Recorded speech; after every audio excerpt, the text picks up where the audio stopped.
Before we get started, I have to point out that this video is going to be extremely spoiler-filled, so if you haven't seen Man of Steel, or for that matter read the prequel comic, you might not want to watch this video. However, if you have seen the movie, you have read the prequel comic, or for that matter just done one or the other, and you want to talk about some of this stuff, or you want to know what's going on, let's have some fun. Man of Steel is in theaters, and it has already, in its first 2 weeks, made $400 million, and good on it. That is awesome. In complete sincerity, I'm happy. I've seen the movie myself a couple of times, I don't know, 3, 4, 5, I don't know. I've seen it quite a few times. And I want to come and talk to you guys about something that's really upsetting me as of late. You see, a lot of this stuff that we've been hearing about this movie has not been the fact that they didn't like that Henry Cavill was Superman, they didn't like the fact that Lois Lane wasn't well cast. You haven't heard that a lot. What you have heard is this ridiculous argument that the ending of the movie, the last third of the movie, has the most ridiculous amount of destruction in history, and it's completely against the grain for Superman. And that's what we're going to talk about here. Because it has been going on for the past 2 weeks, and I have had it up to here. And let's talk about this. The last third of the movie is all about death and destruction. You know, I mean, you guys know the world machine, the terraforming, the destruction of Metropolis, then the big old climactic fight scene between Zod and Kal-El with flying through buildings and busting windows and beating beams. They fuck shit up. They fuck a lot of shit up in this movie in the end. Somebody came up with the wonderful calculation saying that the damage done in this movie, had it been in real life, would have been tantamount to about $60 trillion in fixing it. And the death toll in all of this would have been around 129,000 people. Now, what I'm getting at is that this ridiculous argument that people are making all around the world are saying, that is not Superman! Superman would have saved all those people! He would have been there and taken care of them and made sure they didn't die! And here we go! This is not the same damn Superman that we have grown up with for the past 75 years, alright? This ain't the Golden Age Superman, this ain't the Silver Age Superman, this ain't the Bronze Age, hell, for some of you, it ain't even the frickin' Stone Age, alright? This is a new school Superman, alright? This is Christopher Nolan and David S. Goyer taking the Man of Steel and putting him in a different, realistic, gritty, real-world setting. And guess what happens in real life? People fucking die, alright? It's a sad truth, but it's a truth nonetheless. And a lot of people are just so upset about the fact that Superman couldn't be everywhere and save everybody. Okay, does the concept of distance on a planet make sense to you? He's down here in the South Pacific, and they're up here doing this shit in Metropolis. Shit's gonna get fucked up, and people gonna die. That just happens. He's doing this down here, breaks that, and then comes and takes care of this. That's how it worked in the movie, and that's how it works in real life, technically. Why are people so pissy about this? Like, he would have saved everybody. Oh, newsflash, you freaking idiots! Don't you understand the concept here? This is perfect setup for a sequel. Don't you see that? You tunnel-visioned, blind, nearsighted morons! You don't see it, do you? Man of Steel sets up its plot as being one of those things where you don't know, the people don't know how you'd react to an alien among us. Well, this movie sets a great tone, going like people would have the military up his ass trying to make sure he doesn't do anything stupid and be afraid of some sort of alien disease or whatever. How fitting would it be to go into a sequel with that same thing? I mean, there's one character we didn't see in this movie, and rightfully so, but there were little elements of him in there. And that's none other than Lex Luthor. If you remember, that big gas truck they flew through in the end battle was LexCorp. What kind of a version of Lex Luthor will we see in this movie? Will it be the big industrialist who just wants Superman out of his way so he can continue with his plans for taking over the world?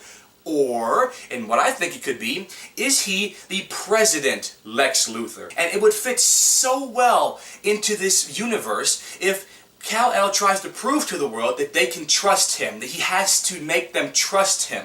And, you know, he's got these people, certain people already believe in him, and he's got the Daily Planet there, and he's got, you know, General Swanwick, who's going to try to convince the Pentagon of his sincerity. What better way to create an antagonist than have the exact opposite happen? How great would that be to have Lex Luthor set up as that big of a threat to the Man of Steel as never seen before. He's the President of the United States of America. He has the people in his hands. They believe in him. Now, what better way to convince the people and to tell him, hey, our economy is shot to shit and we pretty much lost 129,000 people because some alien thought it was just straight good to go through buildings with another alien. I mean, that makes sense to just have that be the antagonist in another movie. What about this? This is where the prequel comic comes into play, alright?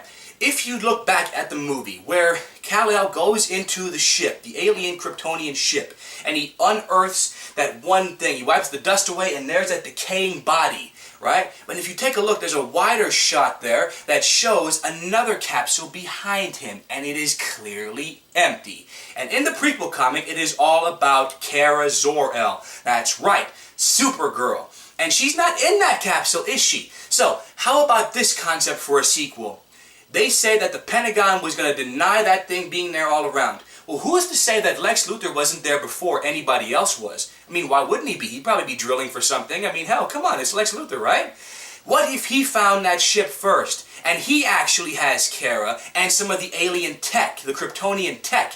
What's to prevent him from having taken Kara in as his own and raised her, of course, with his sordid point of view, which of course would mean he's going to use her to his advantage. In this case, he could conceivably also use that Kryptonian tech he gets from the ship to create technologies that would help him further his business and industry, which of course would eventually lead him to the presidency as it could be set up in the movie. And also uses Kara to actually stop his competition dead in their tracks by, I don't know, destroying an oil rig or two, making them look like big environmentalist nobodies. Making sense yet, people? But I'll do you one better. What if, while Lex Luthor is trying to convince the world that he is against what Kal-El does, the deaths, the money, all this stuff, the economy crashing, the billions of people lost, yada yada yada, all that. Now what if he also uses Kara as his own personal scapegoat and says, hey look, this one is coming to help. She's a good, beautiful, young, wholesome girl, and she has all of America's best interest at hand. And in the background, she's actually just working for him because she doesn't know any better. Throughout the entire movie, you have this whole concept of Kal-El has to go against his own cousin Kara, and in the end it becomes a big thing. And how do you make it even bigger? Well, what about the tech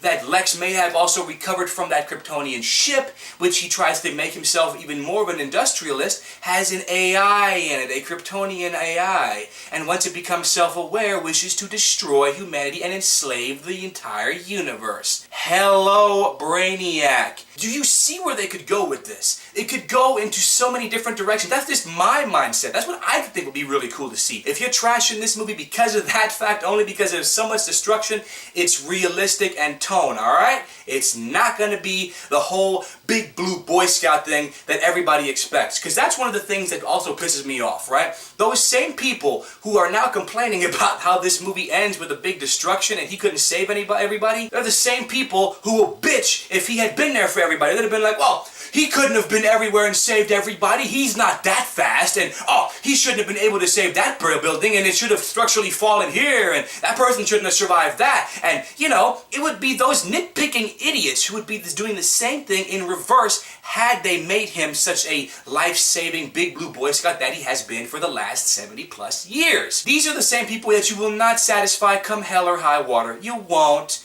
They don't get it. They don't care. They're gonna bitch no matter what. If Superman had been the one to save everybody, they would have been like, unrealistic, and it couldn't have been done that way. Had he been the one to do what he did in this movie where he actually had some people die, they're going to say, oh, well, that's not the real Superman. To those same people, from Superman fans of the new school, to the old school, to now, to everything, telling those nitpicking punk asses to shut the hell up, alright? You ain't making any kind of ground and you're not having any legs to stand on. Shut the fuck up, alright? Thank you. If I have knocked anything in your head loose now with these plot ideas, go see it again, and you'll see what I'm talking about, alright? All these little stupid-ass naysayers think they go and take a long walk off a short pier and just STFU, CTFD, and if they can't shut the hell up about it, go and GTFO, because you're not taking away this movie from us. Man of Steel is badass, Superman is back, rebooted, and ready to go, and I'm ready to see more. Thank you for watching, guys. We'll see you next time right here on The Cash Flow, and until then, this is me, G-Money, nerd extraordinaire, and pissed off person about these idiot Man of Steel naysayers, telling you guys, Peace.